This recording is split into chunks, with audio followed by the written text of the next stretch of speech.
She told me she loved me, then hooked up with someone else part two. Goodbye. And just like that, it was over. Really over. The fallout didn't come from a breakup. It came from after, from the space where trust used to live, now vacant and echoing. From realizing that sometimes even love isn't enough to make something right again. Update 2. The first time I typed out my story online, I didn't expect it to matter.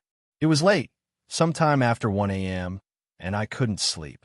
I was stuck between wanting to scream and wanting to vanish. So I went to a place where anonymity lets people speak more honestly than they ever do face-to-face. Reddit. I posted under a throwaway account. Titled it, Ada for breaking up with my girlfriend because she slept with someone else after saying I love you. I didn't expect validation. I didn't expect anything, really. I just needed to get the mess out of my head. But the comments rolled in fast. Hundreds, then thousands. Some of them made me feel seen. You don't owe her grace for hurting you. Emotional trust should mean something. She's trying to hide behind a "we never talked about it" card, but she knew what she was doing. You were right to walk. Anyone who says, I love you and sleeps with someone else isn't confused. They're just selfish. Others pushed back. Relationships aren't magically exclusive just because feelings are involved. You should have had the conversation. You assumed too much. This is why people need to communicate clearly. She messed up, but you didn't exactly spell things out either. A few were cruel. Get over it, man. If you're crying over one ONS, maybe you're not built for dating. Bet you weren't even that serious to her. She probably said, I love you, just to see your reaction. That one stung more than I wanted to admit. But as I read, something strange happened. I didn't feel angry or defensive. I felt clarified. It became clear that people had wildly different definitions of love, commitment, and exclusivity, and it wasn't about right or wrong so much as alignment. Some people treat love as a feeling. Others treat it as a promise. I was in the second group. For me, I love you wasn't something casual. It wasn't a placeholder or a warm sentiment you toss out like small talk. It was a declaration, a marker, a turning point. I realized I was grieving more than betrayal. I was grieving misalignment. The realization that the person I loved didn't see things the way I did, maybe never had. Over the next few weeks, I kept coming back to those conversations, online and off. I talked more with friends. Some of them challenged me in ways that hurt, not because they were wrong, but because they were honest. You expected her to live by your rules, my friend Dana said one night over drinks. But you never actually told her what they were. Should I have had to? I asked. I don't know, she shrugged. That's the world we live in now. Nothing's assumed anymore. I hated that. Not because I thought she was wrong, but because it meant vulnerability wasn't enough. That trust wasn't built on mutual feeling alone. It had to be negotiated, defined, signed and sealed. That made love feel transactional. And maybe that was the worst part. I didn't want to believe love needed contracts. That every step forward had to be prefaced with legalese. Just to be clear, by I love you, I mean I won't sleep with other people. Is that how you interpret it? That felt robotic, cold. But the alternative, assuming, clearly hadn't worked either. One comment on the post stuck with me more than all the others. It was short, almost easy to miss. You're not wrong to feel hurt, but don't let a misunderstanding define your ability to love again. Just be clearer next time. That line, don't let a misunderstanding define your ability to love again. It played in my head like a song stuck on loop. Because that's what I was really afraid of. That I'd become guarded. That the next time someone looked me in the eyes and said they loved me, I'd flinch. Or worse, I wouldn't believe them. But slowly, I started piecing things back together. I began journaling more. Not because I thought it would fix anything, but because I needed to understand myself. What I believed, what I needed in love, not just to feel secure, but to feel respected. And here's what I came to. I don't believe in technicalities when it comes to trust. I believe that emotional promises matter, even if they're not spelled out. I believe that saying, I love you is by default a commitment, not a maybe. Maybe that makes me old-fashioned. Maybe it makes me inflexible, but also makes me me. I can't change how I'm wired, and I shouldn't have to. So no, I wasn't the asshole. I wasn't overreacting.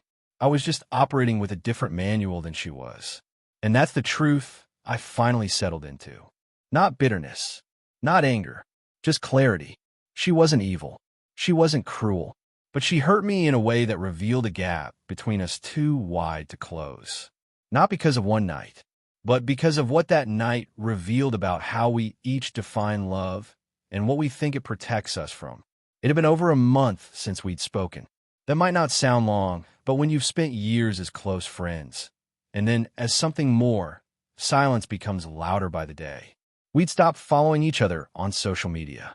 Stopped texting. I'd stopped asking about her. It was like we both silently agreed to pretend we were strangers now. But the universe doesn't care about your healing timeline.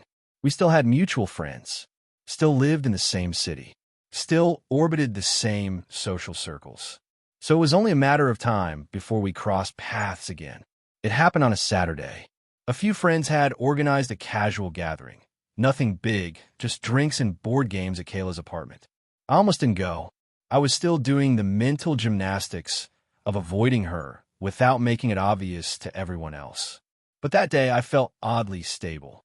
So I told myself I'd show up, stay for an hour, and leave if it got weird. I got there early, picked the far end of the room, and made conversation with a couple people I hadn't seen in a while. Laughed at a few dumb jokes. Let the night wash over me like white noise. And then she walked in. She looked different.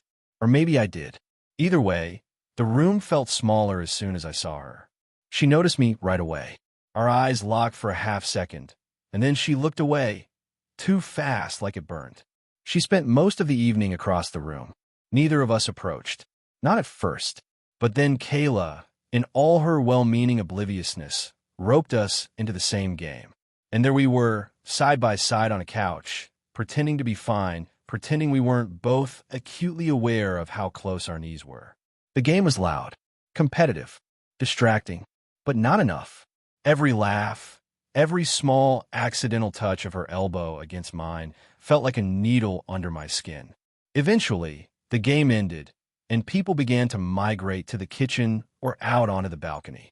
I stood up to leave, hoping to escape quietly. Then I heard her voice. "Can we talk?" she asked softly. I froze, then nodded.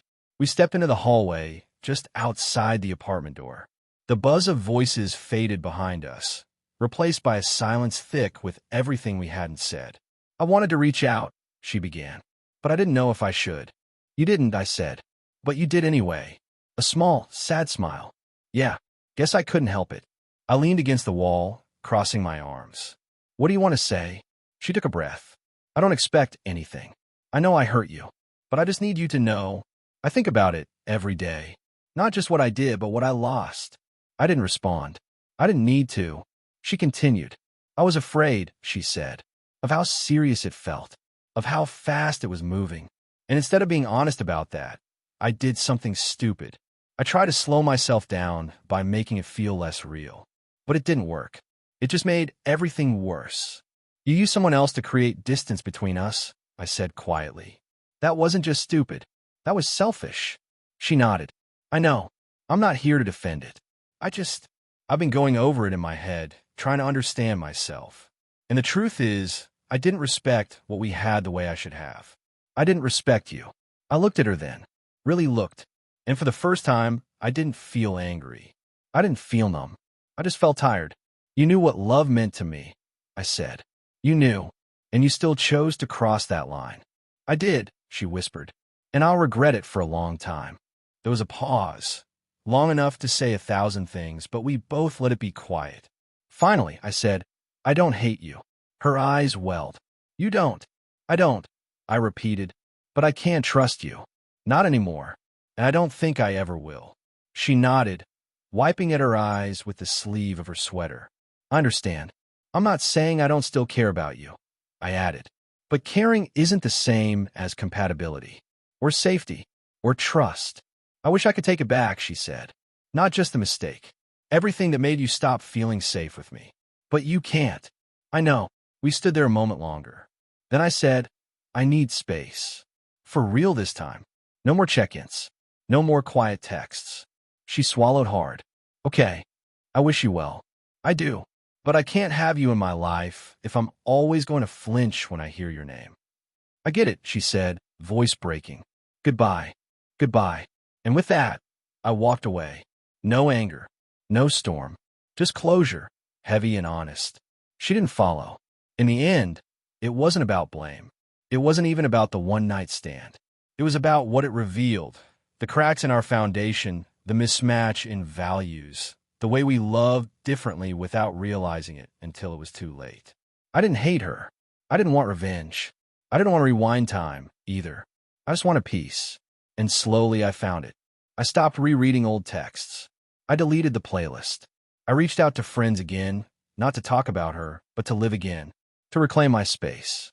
Something I've learned is that love, real love, isn't just about saying the words. It's about what you do once you've said them. What you honor. What you protect. What you choose not to risk. Next time, I'll still believe in love. But I'll also believe in clarity.